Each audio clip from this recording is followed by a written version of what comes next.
Well, for me, it gets a little deeper than just records that I remember or recall because growing up in Miami, we didn't have a big music scene like that. So I remember I used to have to wait for Hot 105 and Stephen Gray J, if you're a real Miami guy, uh, to play. He had an hour. He had the hip hop hour. It wasn't even a hip hop hour. It was really the Miami bass hour because at that time the only records that were being played were either Two Live Crew, Jam Pony Express, anything that was even similar to the 808s that Miami bass has been known for, and that was what we considered great music at the time.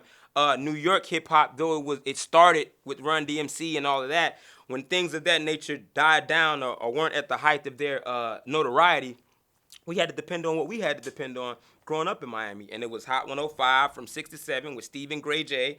And he was my man. I used to sit next to the radio and tape the hour. And I used the same tape over and over like everybody else because I wanted to catch the new records at the time. So that's how I grew up. And those artists that he broke, not even broke, but just helped break the whole Miami sound was, of course, Luke Skywalker. You couldn't deny him. But, my knowledge on Miami bass it's even before that because you got the Uncle Owls, you got a lot of other individuals that were a part of it, Megatron, you got even actually the story of Luke getting with the Two Live Crew, which DJ Mix? Mr. Mix was already sculpting the sound. Luke just came and added the almost.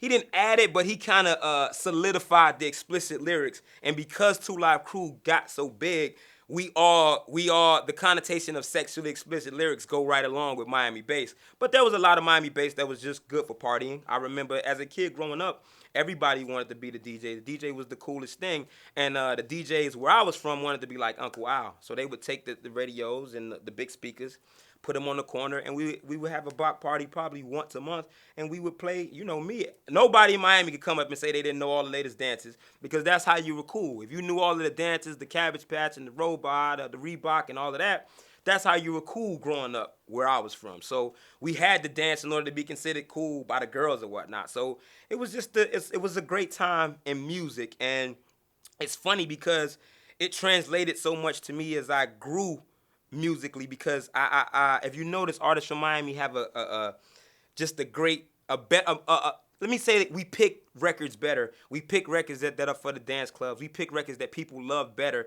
because we grew up on dance records. So even though we may get into the hip hop or the emotional records that some people prefer in different subgenres of hip hop, most hip hop artists that are bred and natives of Miami, we love the 1-2 and the hi-hat and the 808s. We just love it. It's in us. It's natural for us. So that's probably how it influenced me the most. I hate to say that the Two Live Crew influenced me the most, but they influenced the world the most. I mean, what group do you know that has done what they've done as far as having the government trying to shut them down for their freedom of speech, period?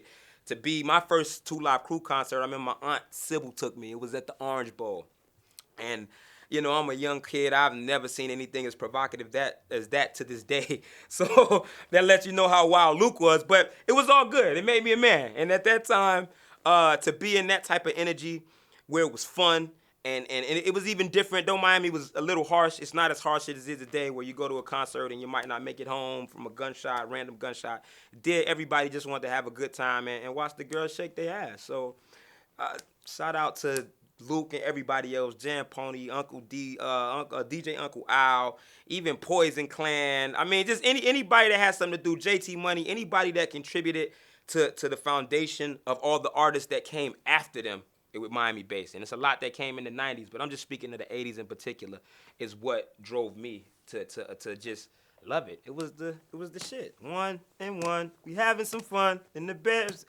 As a kid, being able to cuss like that when your parents ain't around is the best feeling in the world.